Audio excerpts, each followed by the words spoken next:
ini aku akan membahas tentang gimana kisah kasihnya Sisil itu ta'aruf gitu. Akhirnya bertemu dengan suami Sisil. Sebenarnya sebelum Sisil akhirnya bertemu dengan suami, waktu itu Sisil tuh udah pernah ta'aruf sekitar 4 atau 5 kali gitu, dan itu gagal alhamdulillahnya ya, karena akhirnya Sisil bertemu dengan suami Sisil ya. Nah, terus gimana sih kok bisa gagal? Ya mungkin itu memang kodenya Allah ya, setelah kita ikhtiar ternyata tidak cocok, atau orang tuanya tidak cocok, atau ya memang belum jodohnya gitu. Jadinya emang belum waktunya Sisil menikah. Dan ketika Sisil bertemu dengan suami Sisil, waktu itu Sisil usia 23 tahun lebih. Jadi Sisil tuh awalnya iseng-iseng aja kan, cerita sama ibunya Sisil kayak, "Bu, nanti habis lebaran Sisil nikah ya," kayak gitu. Terus ibu juga cuma mengaminkan, tapi angin lalu gitu loh, kayak, "Ya amin, semoga," kata gitu kan. Dilalah habis lebaran itu ada temennya Sisil yang menawarkan, "Cek, kamu siap nikah?" "Iya, insya Allah siap," kayak gitu kan. Terus ada yang mau ta'aruf, berkenan nggak? Ini ada teman suami. Singkat cerita, hari Jumat pagi, Sisil dikasih CV ta'arufnya Muhammad Ardiansyah.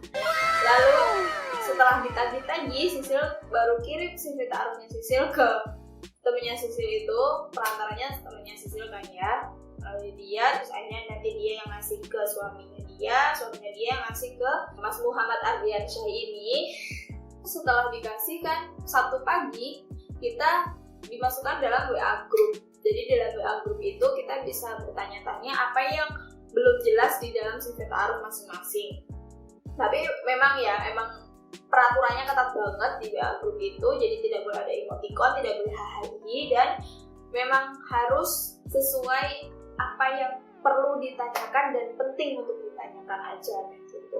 Hingga akhirnya 1 hari setelahnya, yaitu hari Ahad, Sisil dan Mas Ardi disuruh nador. Jadi di tahap nador ini teman-teman tuh bisa melihat fisik dari calon pasangan kita. Jadi dari atas sampai bawah kita lihat fisiknya. Terus gimana Mbak tentang kalau misalnya kita nggak serk sama fisiknya? Ya, jadi ini juga Sisil alami ya. Awal mula Sisil ketemu sama Mas Ardiansyah ini, ketika datang tuh kayak kok beda. Kayak gitu, kok beda gitu, karena apa, waktu di CV ta'aruf itu beliau masang foto tuh yang masih agak kurusan dikit gitu kan. Terus ternyata pas ketemu tuh udah mengembang, udah ada baking powdernya.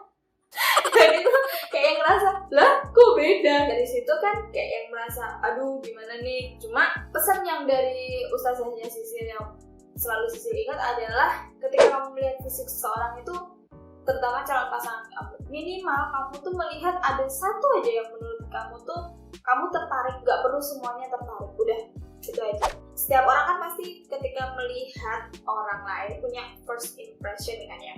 Nah, first impressionnya Sisil itu sama Mas Ardi waktu itu udah dapat nih, ya. Di tahap nador juga teman-teman bisa ngebahas tentang pertanyaan-pertanyaan yang memang harus dijawab ketika bertemu langsung, sehingga kita bisa memahami karakter si penjawab. Jadi kayak misalnya pertanyaan-pertanyaan yang memerlukan alasan, atau pertanyaan-pertanyaan yang harus butuh analisis. Nah, itu memang harus kita tanyakan secara langsung. Karena apa? Karena memang dari pertanyaan-pertanyaan itulah kita bisa menilai orang ini seperti apa.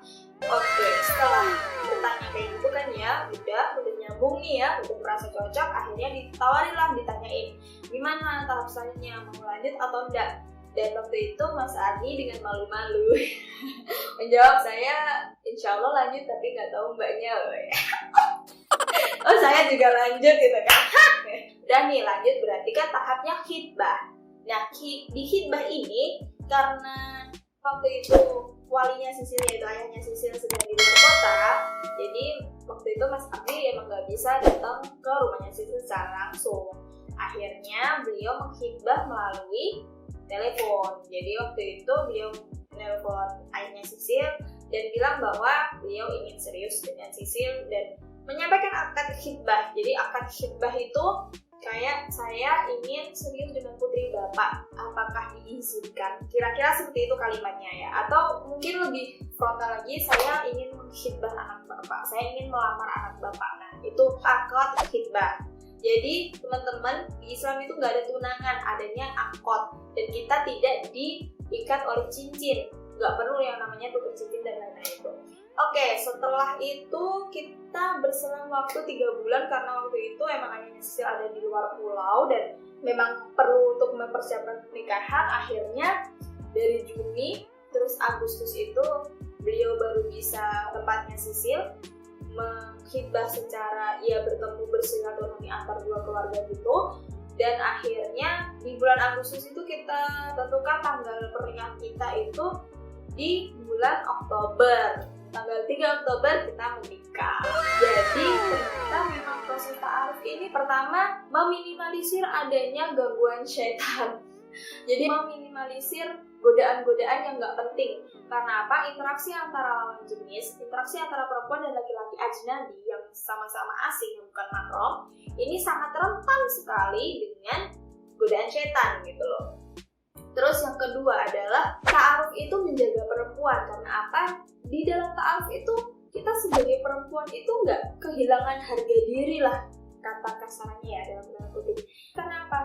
Kita ketika memulai prosesnya itu sudah ada perantaranya, sudah ada wasitnya kayak gitu. Dan laki-laki itu nggak sempat untuk tebar pesona, genit, dan kayak merayu menggombal si wanita. Karena apa?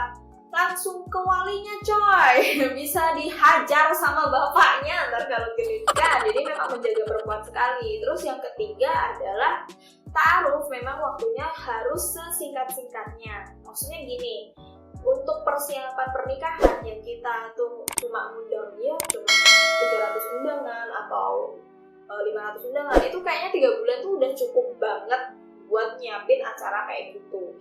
Kecuali kalau teman-teman pengen ngundang 10.000, 10.000 undangan yang kayak artis-artis itu mungkin juga butuh setahun, itu mungkin nggak apa-apa. Dan sebenarnya perlu dipertanyakan lagi ketika ta'aruf kita tuh jangka waktunya setahun bahkan lebih dari setahun. Karena apa? Di situ memang harus ada alasan yang jelas dan syar'i. Alasan yang dibuat-buat itu tidak dibenarkan ketika kita ta'aruf. Kayak, oh oke, aku hibah kamu deh sekarang, tapi nikahnya 5 tahun lagi. Hello, di sini bukan cicilan mobil, mohon maaf. Nah, karena waktunya itu sesingkat-singkatnya dan tadi itu sudah ditentukan hibahnya tanggal sekian, terus akhirnya menikah tanggal sekian, jadi jelas gitu loh, waktunya tuh jelas. Sedangkan kalau misalnya kita pacaran itu kan nggak jelas ya, kita jadinya kapan, nikahnya kapan, kayak gitu kan ya.